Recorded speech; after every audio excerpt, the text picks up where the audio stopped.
नमस्कार, जय हिंद, जय भारत।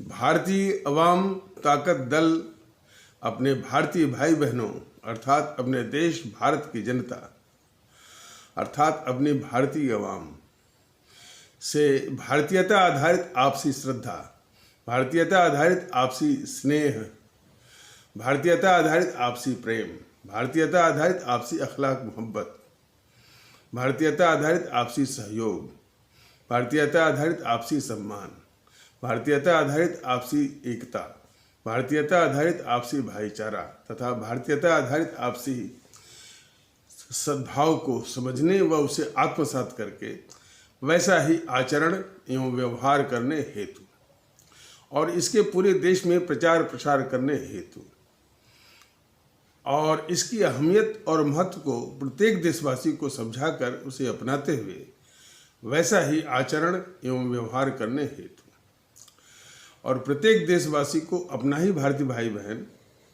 मानकर, समझकर, अपनाकर उनके साथ वैसा ही और उसी अनुसार आचरण एवं व्यवहार करने हेतु सतत, सदैव और हमेशा अदब के साथ, आदर के साथ अर्ज करता है, विनती करता है। हिंदी हमारी राष्ट्रभाषा है, ये सभी लोग जानते हैं।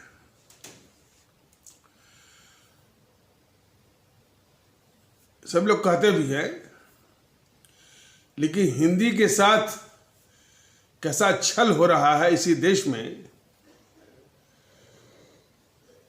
उसका उसके परिदृश्य पर, उसके एक नज़ारे पर ये एपिसोड समर्पित है। और वो छल राष्ट्रवादियों द्वारा भी किया जा रहा है और उसी तरह से छल किया जा रहा है जिस तरह से इस देश की शत्रु जेएनपीसी ने अब तक किया है और करवाया है।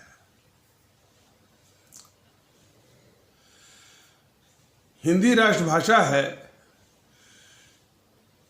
इसका ये कहा तो गया है, लेकिन इसके लिए कोई संवैधानिक प्रावधान नहीं दिया गया है।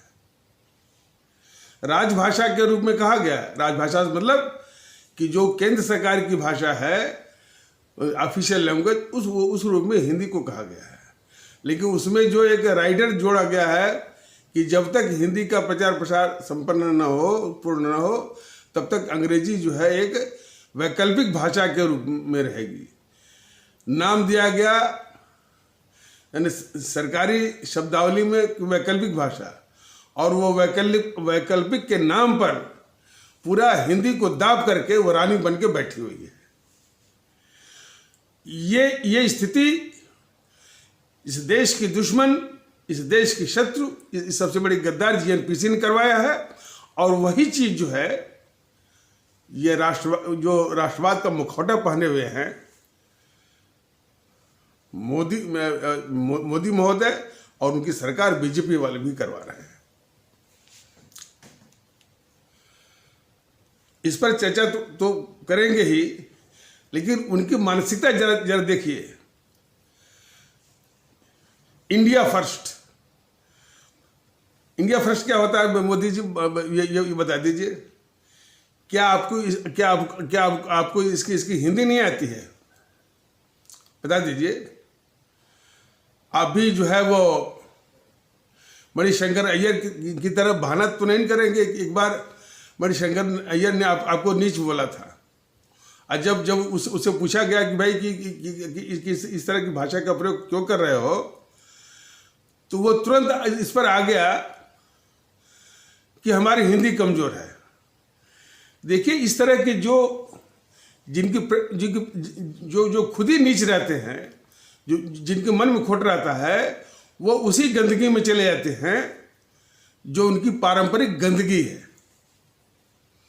इतनी अच्छी हिंदी बोलने वाला, जानने वाला मणिशंकर अय्यर सिर्फ अपने बचाव में यह कहा कि मेरी हिंदी अच्छी नहीं है। उसको नीच सबका नीच बोलने के बाद उसको पता नहीं था कि नीच का मतलब क्या होता है। तो कहीं ऐसा आप तो नहीं कर देंगे कि चूंकि मैं गुजराती हूं और मेरी हिंदी अच्छी नहीं है तो हमको पता नहीं कि इंडिया फर्स्ट को हिंदी में कैसे कहा जाएगा। ये उम्मीद नहीं करता है देश आपसे, लेकिन ये दिखाता है कि हिंदी के प्रति आपका कैसा सम्मान है और आपकी पार्टी का कैसा सम्मान है। मेक इन इंडिया ये सब क्या है? यानी इसकी हिंदी ना आपके बीजेपी वालों को आती है ना आपको आती है। मेक इन इंडिया और क्या है कि स्टैंड अप इंडिया, और इंडिया शब्द कहना ही दिखाता है कि भारत के प्रति आपका सम्मान बिल्कुल नहीं है। ये मोदी जी आप जान लीजिए, और ये सवाल मोदी जी से होगा कि ये इंडिया शब्द जो है एक आयातित शब्द है, इंपोर्टेड वर्ड है। इसका प्रयोग करना ही जो है वो हमारी जो इस देश की आत्मा है हिंदी के प्रति, उसका अपमान है। सिर्फ इस देश को भारत कहना चाहिए। सरकार की बात है भारत सरकार या government of Bharat, government of India नहीं। ये जितनी शब्दावलियों का प्रयोग किया जाता है, इंडिया, हिंदुस्तान कहने वाले इस बात को जस्टिफाई करते हैं, और इस बात को वो उचित माने परोक्ष रूप से या जैसे भी उचित ठहराने की कोशिश करते हैं कि पाकिस्तान के अस्तित्व को माने अपरोक्ष रूप से या परोक्ष रूप से स्वीकारने के लिए वो इस भारत को हिंदुस्तान शब्द से वो शब्द के द्वारा उसका प्रयोग करते हैं। भारतीय जनता का दल बिल्कुल स्पष्ट करना चाहता है कि ये इंडिया शब्द, हिंदुस्तान शब्द, ये भारत की जो आत्मा है उसके अनुरूप बिल्कुल नहीं है। ये तो जीएनपीसी जैसे लोग, इस देश के दुश्मन, वही प्रयोग करवाते हैं। और कहलवाते क्या है कि इसी देश में एक इंडिया है, एक भारत है। जरूर है, इंडिया इन लोगों ने बना रखा है। इंडिया मतलब कि संसाधनों का जो शोषण करता है वो इंडिया हो गया, और जिनका शोषण होता है वो भारत है। यही तो मानसिकता दिया है जीएनपीसी वालों ने कि जो शोषण करने वाले हैं वो इंडिया वाले हैं, और जो जिसका शोषण हो रहा है वो भारत है।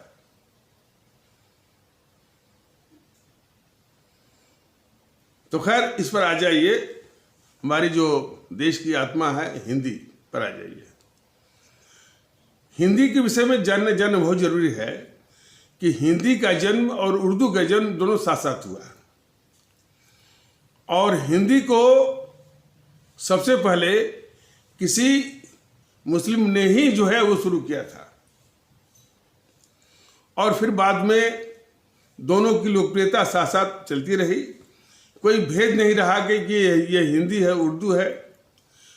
कुछ शासकों ने जो है उर्दू को अपने शासन की भाषा बनाया, और उस वक्त भी हिंदी ही वो बोली जाती थी। लिपि में उर्दू का प्रयोग होता था, और साथ साथ ये फर्क ही नहीं रहा कि कौन हिंदी है कौन उर्दू है। दोनों को मिलाकर के वो हिंदी का ही आभास और हिंदी की अवधारणा बनती थी।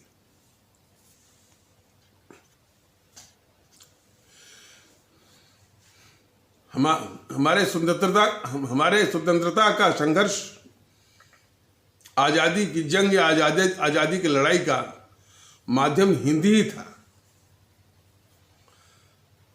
अंग्रेजी नहीं थी। कुछ अंग्रेजी बोलने वाले थे, लेकिन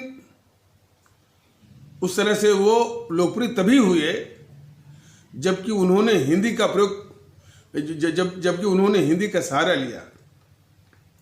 सुभाष चंद्र बोस भले विदेश में जाकर अंग्रेजी में बोले हों, हो सकता है जर्मनी में बोले हों, रूस में बोले हों, जापान में बोले हों, लेकिन भारत में उन्होंने हमेशा हिंदी का ही प्रयोग किया, और जरा भी आभास होने नहीं दिया कि उनकी मातृभाषा उड़िया है या बांग्ला है। आज क्षेत्रीय भाषाओं पर जो जो राजनीति की जाती है, जरा वो सुभाष चंद्र बोस के उस जज्बे से जरा सीखें।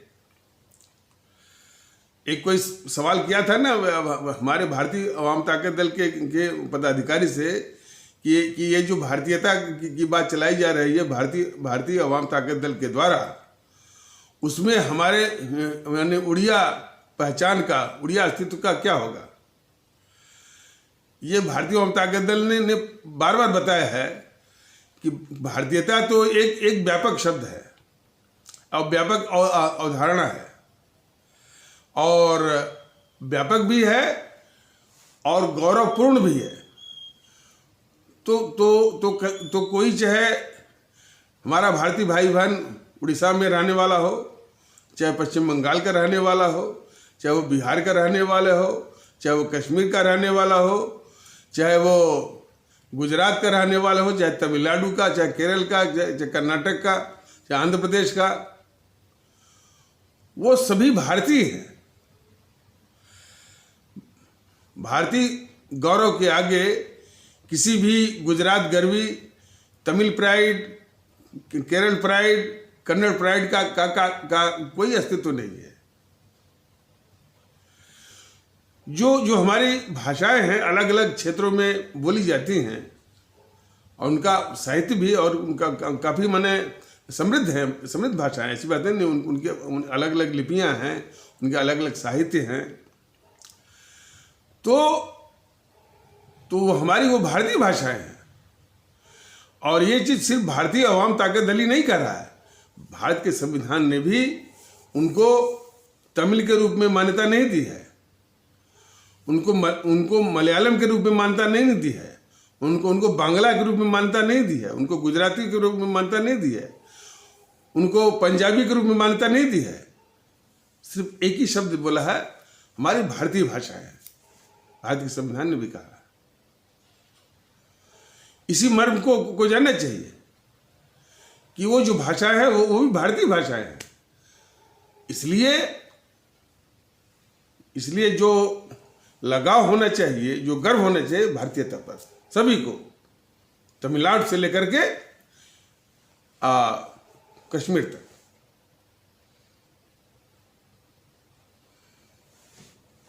और यही बात जो है हिंदी के लिए भी होना चाहिए। हिंदी के विषय में एक अफवाह फैलाया जाता है कि हिंदी का विरोध दक्षिण भारत से होता है। यह भी गलत। हिंदी के असल दुश्मन जिनकी मातृभाषा हिंदी है वही है।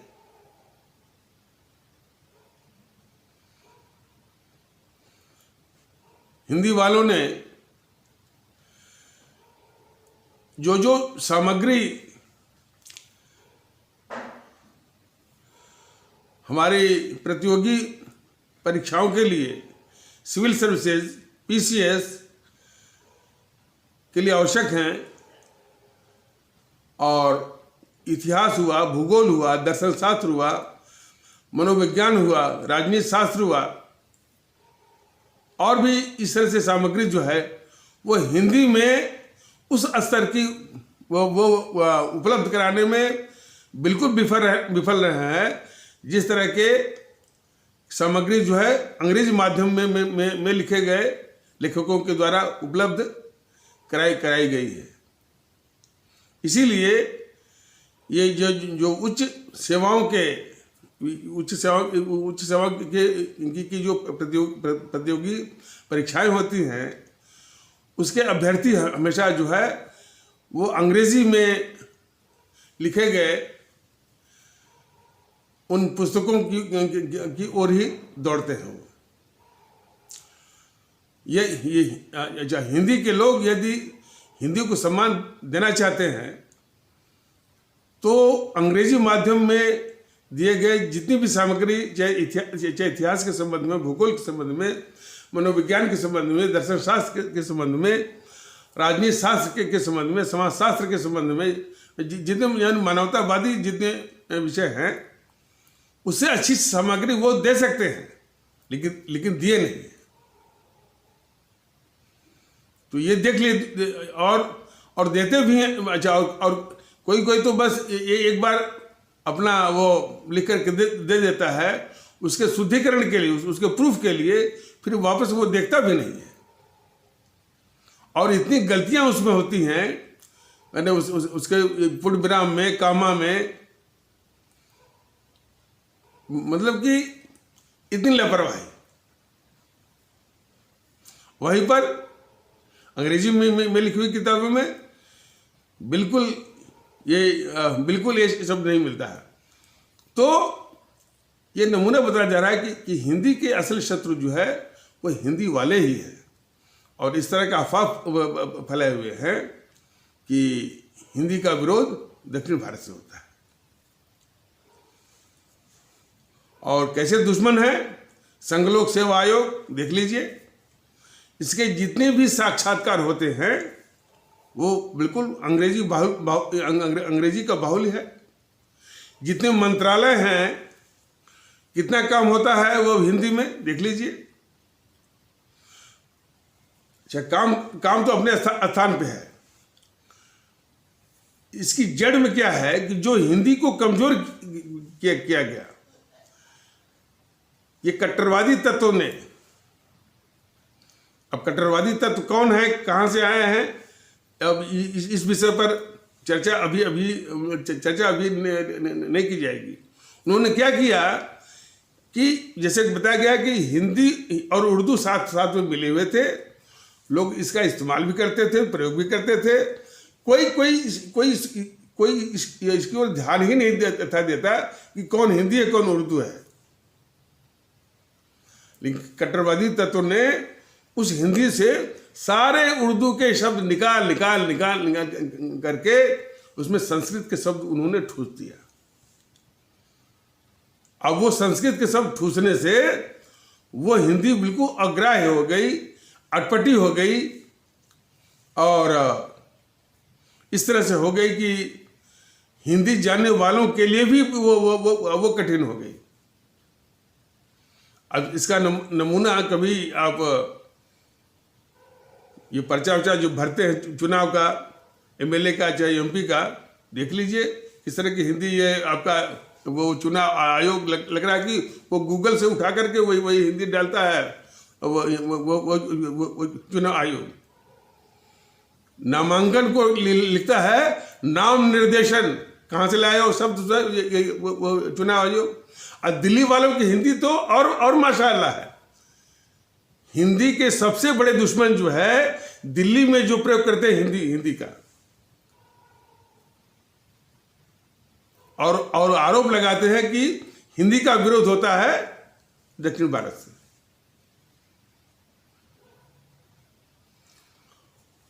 और एक बात बताना जरूरी है कि कमाल अतातुर्क वहां का शासक हुआ टर्की का। तो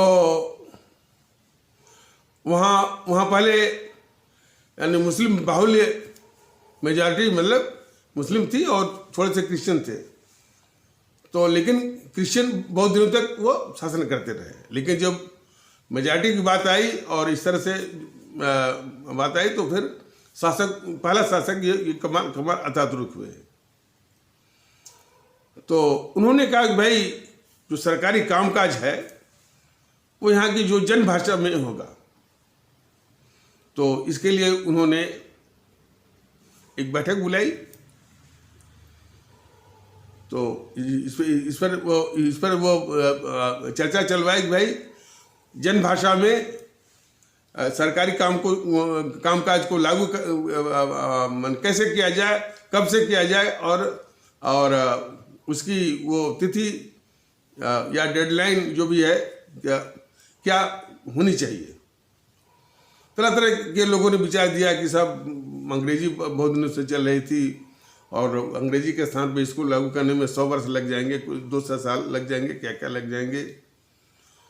तो कहते एक बूढ़े किस्म का था, तो वो बोला कि सर आप चाहे कितनी ताकत लगा ले, कितना भी जोर जोर लगा दे, कितना भी दबाव डाले, वो जो भाषा अंग्रेजी चल रही थी उसका स्थान पर यदि इस देश की भाषा को यदि सरकारी कामकाज की भाषा में इस्तेमाल करवाना चाहते हैं तो कम से कम 10 साल तो लग ही जाएंगे। उस बुढ़े ने, वो जो शासक थे कमाल अतातुर्क को बताया। कमाल अतातुर्क ने अपना फैसला दिया कि ठीक कल सुबह तक ये मान लीजिए कि आपके 10 साल बीत गए। ये होता है लगाव। उन्होंने कहा कि कल सुबह से ही यानी काम करना शुरू कर दीजिए। ये लगाव होता है। और भी दे रहे हैं उदाहरण। हिंदी के विषय में जिनकी मातृभाषा हिंदी नहीं है और हिंदी को एक राष्ट्रीय सम्मान के प्रति सजग हैं, उनके कुछ उद्गार आप सुन लीजिए। आचार्य विनोबा भावे, जिनकी मातृभाषा मराठी है, लेकिन हिंदी के प्रति जो राष्ट्रीय भाव है, राष्ट्रीय लगाव है, राष्ट्रीय सम्मान के प्रति जो उनकी चेतना है, उसका एक जायजा जरा देखिए। उन्होंने कहा क्या कह रहे हैं? मैं विश्व की सभी भाषाओं की इज्जत करता हूं, मैं विश्व की सभी भाषाओं की इज्जत करता हूं, हिंदी की इज्जत न हो यह मैं बर्दाश्त नहीं कर सकता। इस लगाव की आवश्यकता है जो आचार्य विनोबा भावे ने बताया, उस आचार्य के लगाव की। अब मोदी जी ये India first, make in India, stand up India, इससे हिंदी का सम्मान नहीं होता है। बीजेपी वाले भी जो मुखौटा पहने हैं राष्ट्रवाद का, वो भी जान ले। और वो कम से कम जो है वो विनोबा भावे से हिंदी के प्रति क्या सम्मान होना चाहिए सीखे उनसे।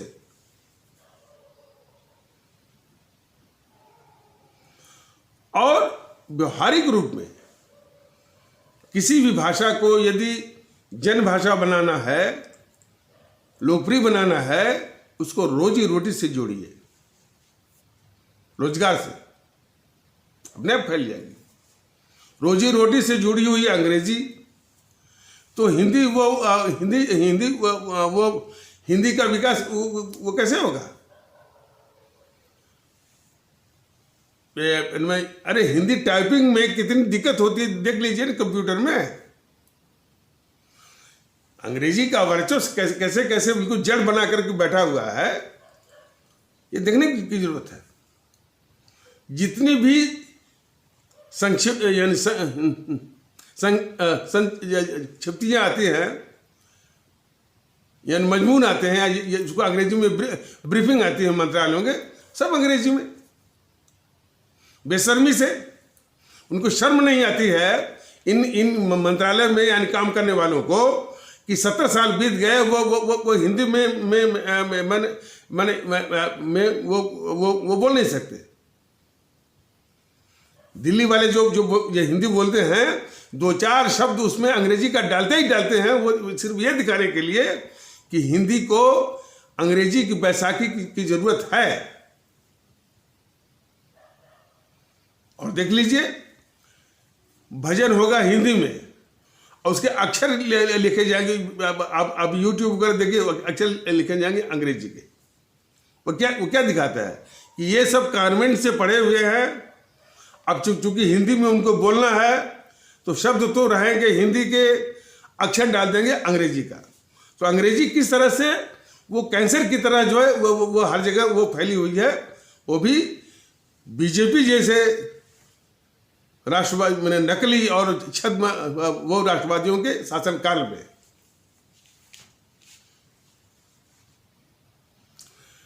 तो बताया गया कि यदि किसी भाषा को आपको मानो उसका विकास करना है, लोकप्रिय बनाना है, जन भाषा बनाना है, उसको रोजी रोटी से जोड़ना होगा। तो रोजी रोटी से के स्थान पर बैठी हुई अंग्रेजी, और उसको जन भाषा बनाना है तो हिंदी को, तो फिर जो उसको कमजोर किया गया है, जो उसको निर्बल किया गया है, उर्दू को निकाल करके उर्दू और हिंदी साथ में मिलकर के वो हिंदी की ताकत बन जाएगी। और उसका एक जो है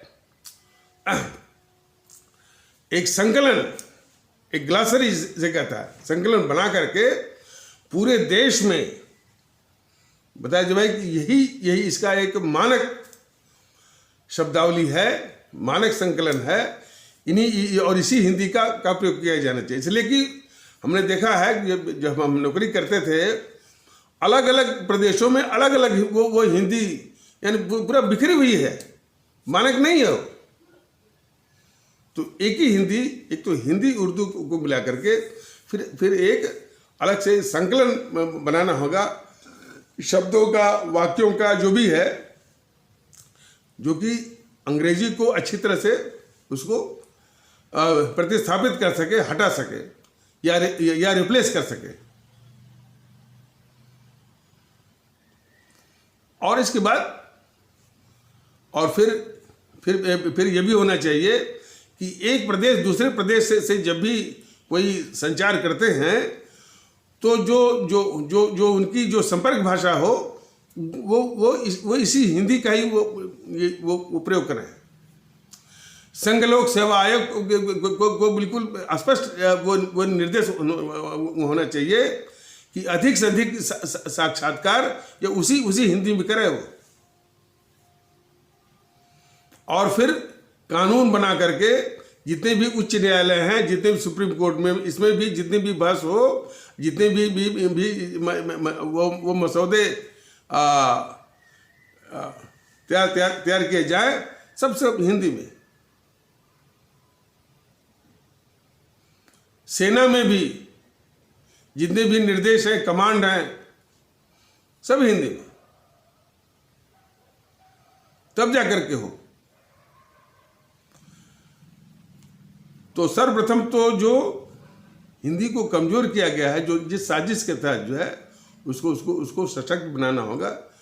और देखिए जब इन सबों ने उर्दू को निकाल दिया हिंदी से, तो फिर एक अलग मानसिकता हुई कि भाई उर्दू का प्रयोग करने वाले एक खास समुदाय है, ये उन्हीं की भाषा है। अब क्या बताएं, भारतीय अवाम ताकत दल जब नाम रखा गया, कितने लोगों ने कहा कि भाई ये मुसलमानों की पार्टी है। ये देखिए मानसिकता ही है। उनको ये तक समझ नहीं आया कि हिंदी और उर्दू जो है अलग अलग नहीं है, वो लगभग मिली हुई हैं। और उर्दू को इस तरह से अलग भी किया गया तो वो हिंदी के ही बराबर इस देश की एक सम्माननीय जुबान है, आदरणीय जुबान है।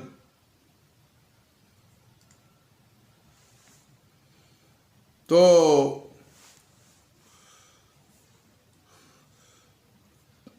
यदि हिंदी को बढ़ाना है तो उसको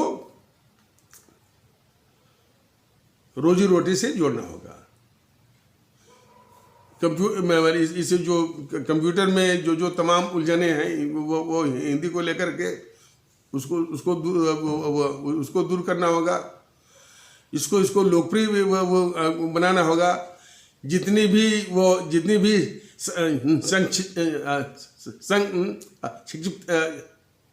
यानी ब्रीफ जितनी आते हैं और जितने भी मजमून आते हैं उनके मंत्रालयों के संक्षिप्तियाँ जो आती हैं, वो सभी वो हिंदी में आने को वो अनिवार्य रूप से वो लागू किए जाने की आवश्यकता है। तब जाकर के जो है ये हिंदी का सम्मान होगा। और नज़ारा देख लीजिए है क्या, वो नज़ारा देखना बहुत जरूरी है। अभी भी पहले तो मनाते थे हिंदी सप्ताह, मतलब कि साल के 52 सप्ताहों में से, हफ्तों में से एक हफ्ता काम करिए हिंदी में और 51 हफ्ते काम करिए अंग्रेजी में। ये मानसिकता है, धिक्कार है इस आज़ाद भारत को। अब हो गया हिंदी पखवाड़ा, यानी 2 हफ्ता काम करिए हिंदी में और 50 हफ्ते अंग्रेजी में। धिक्कार है इस देश को जो अपनी इस भाषा का सम्मान न कर सके। देश को आज़ाद कराना हुआ तो माध्यम हिंदी, जब आज़ाद हो गया तो फिर आकर बैठ गई अंग्रेजी।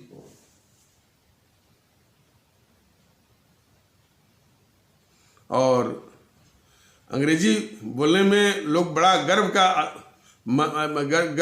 अनुभव महसूस करते हैं, गर्व, और लोगों के आगे एक अपने एक वर्चस्व एक स्थापित करने का वो साधन समझते हैं।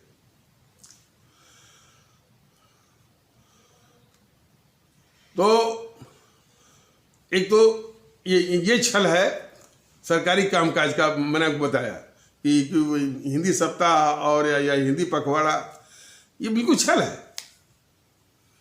हमने तो देखा है कि एक मैंने वो हिंदी सप्ताह के समापन पर और या मैंने हिंदी पखवाड़ा के समापन पर या यानी हिंदी सप्ताह के समापन पर या हिंदी पखवाड़ा के समापन पर वक्ताओं ने बोला कि भाई हिंदी का प्रयोग करिए, चाहे आप भले ही वो हिंदी की टांग आप तोड़ दीजिए। यानी टूटी फूटी अंग्रेजी का, टूटी फूटी हिंदी का भी प्रयोग आप करेंगे। इस तरह से टूटी फूटी से उनका मतलब है कि भाई जो भाषा इतनी अटपटी हो गई है, जो अग्राह्य हो गई है संस्कृत के शब्दों के ठूसने के कारण, तो यदि टूटी फूटी हिंदी का भी प्रयोग करेंगे तब भी वो पखवाड़ा के लिए जो है वो स्वीकार्य होगा।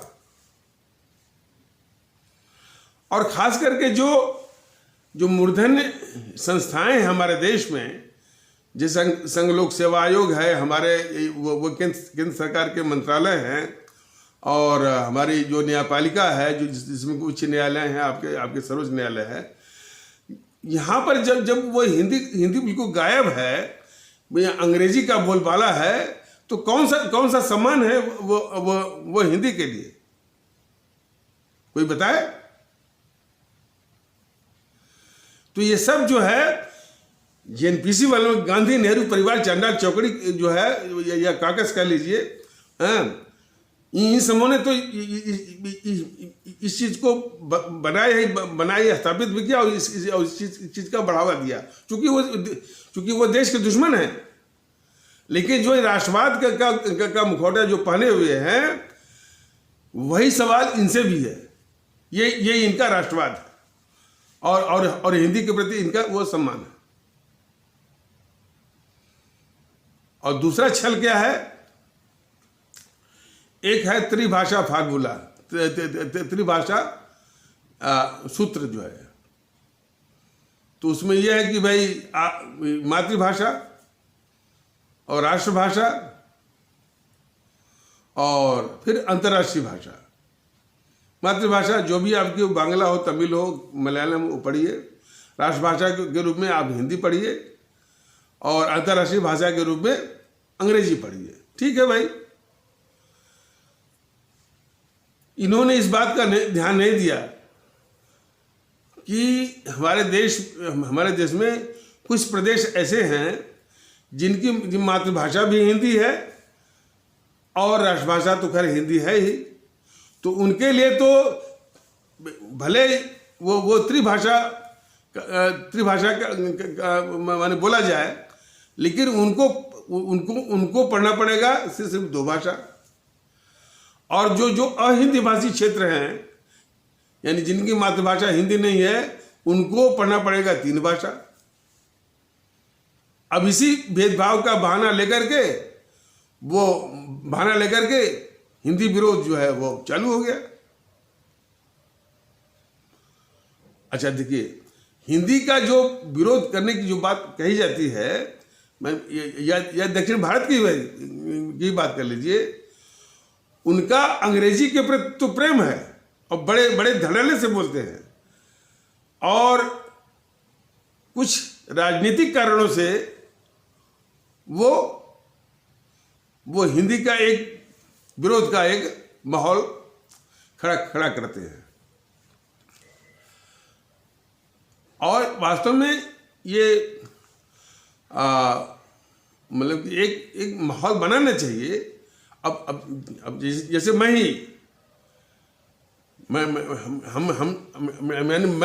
केरल में भी मैंने नौकरी की है। केरल में मैंने 2 साल नौकरी की है। वहाँ की जितनी फाइलों पर हमने हिंदी में ही आदेश दिया है। जितनी भी मैंने टिप्पणियाँ थीं, जितने भी आदेश थे, और वो हमने हिंदी में दिया है।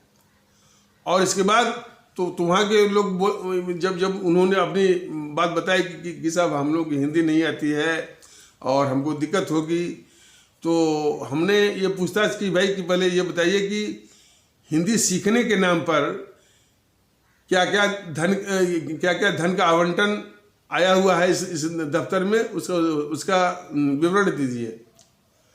और जब हमने इस तरह की पूछताछ की फाइलों पर तब जाकर भेद खुला। और फिर बोले कि नहीं सर, जब आप इस तरह की बात करेंगे तो कोई बात नहीं, आप हिंदी में आदेश दीजिए और हम लोग उसका पालन करेंगे, लेकिन आपको बताना पड़ेगा कि आपने लिखा क्या है। तो अब हमारी व्यवस्था या मजबूरी हो गई कि हमको आदेश भी देना है और उस आदेश का मतलब क्या होता है ये उनको बताना पड़ा और बताना पड़ता था। लेकिन मैंने राजनीतिक बात नहीं, लेकिन इतना संदेश मैंने दिया था उनको कि देखिए, जब तक आप ये समझेंगे कि हिंदी, और यही बात वो फैलाई गई है, बात जो फैलाई गई है वो राजनीतिक कारणों से, उसको जान लीजिए कि ये फैलाया गया कि भाई हिंदी तो उत्तर भारतीयों की भाषा है। तो यही चीज मैंने पूछा इनसे, कहा कि जब तक आपके दिमाग में ये पलता रहेगा कि हिंदी उत्तर भारतीयों की भाषा है, तब तक जो है कोई बात नहीं बनेगी।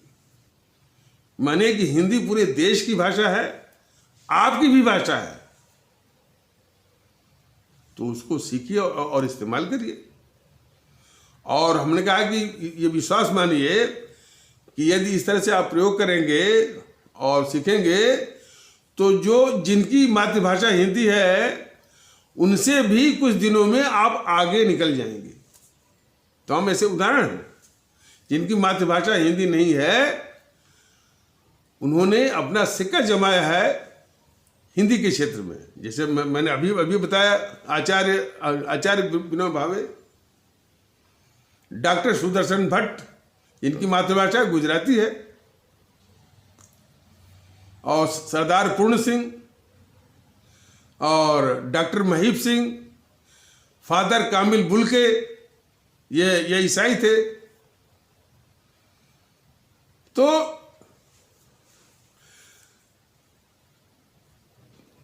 जिनकी मातृभाषा हिंदी नहीं है, उन्होंने काफी समृद्ध किया है वो हिंदी को, और इसी की जरूरत है।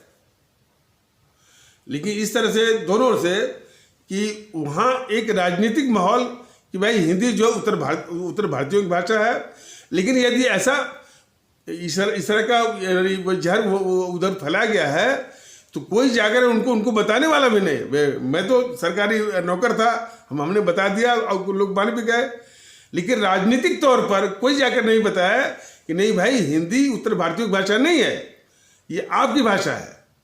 इस तरह की आत्मीयता का कोई अभियान चलाया गया, या राष्ट्रवादी बीजेपी वालों ने क्या कुछ ऐसा किया? बिल्कुल नहीं किया। तो और उसी प्रकार जो है, जो देखिए तमाम एक मैंने बिल्कुल अलग थलग या आइसोलेटेड थिंकिंग, मैंने एक अलग थलग सोचने की जो ये प्रवृत्ति है, वह भी तमाम भ्रांतियों को, भ्रम को जन्म देती है। अब लेकिन उन जगहों पर जाकर के समझाने की आवश्यकता है।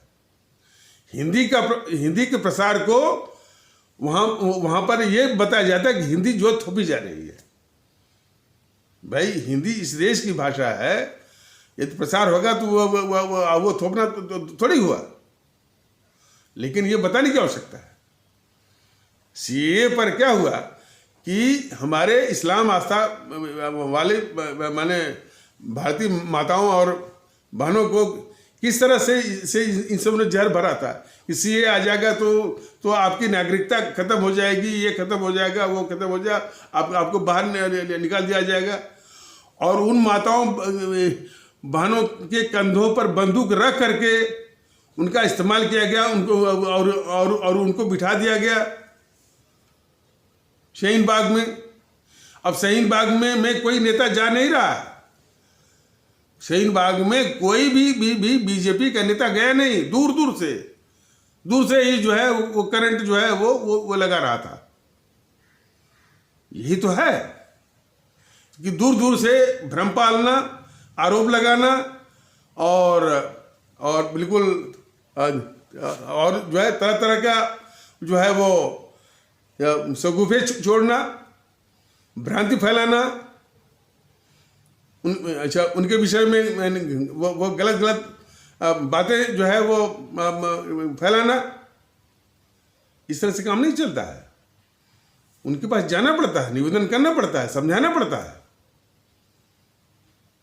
हम और हमारे पदाधिकारियों का समूह गया था वो शाहीन बाग में, और वहाँ जाके बोला है कि भाई मैंने जो बैठी थी हमारी भारतीय माताएं बहनें शाहीन बाग में, बोला है कि भाई आप सभी बहुत बड़े भ्रम की शिकार हैं।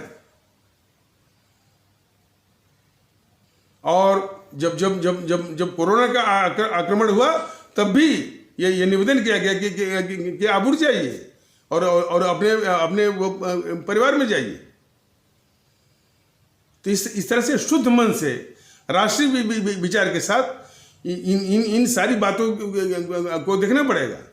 तो हिंदी की जो दुर्दशा है, जेएनपीसी ने तो किया ही, गांधी नेहरू परिवार चांदा चौकड़ी काकस ने, ये राष्ट्रवादी बीजेपी वाले भी उतनी दुर्दशा कर रहे हैं और नाम लेते हैं राष्ट्रवाद का। तो जो हिंदी के साथ इतना अपमान कर रहा है वो राष्ट्रवादी हो नहीं सकता। तो इन्हीं आवश्यक शब्दों के साथ इस आवश्यक परिचर्चा को यहीं पर विराम दिया जाता है। तब तक के लिए नमस्कार, जय हिंद, जय भारत।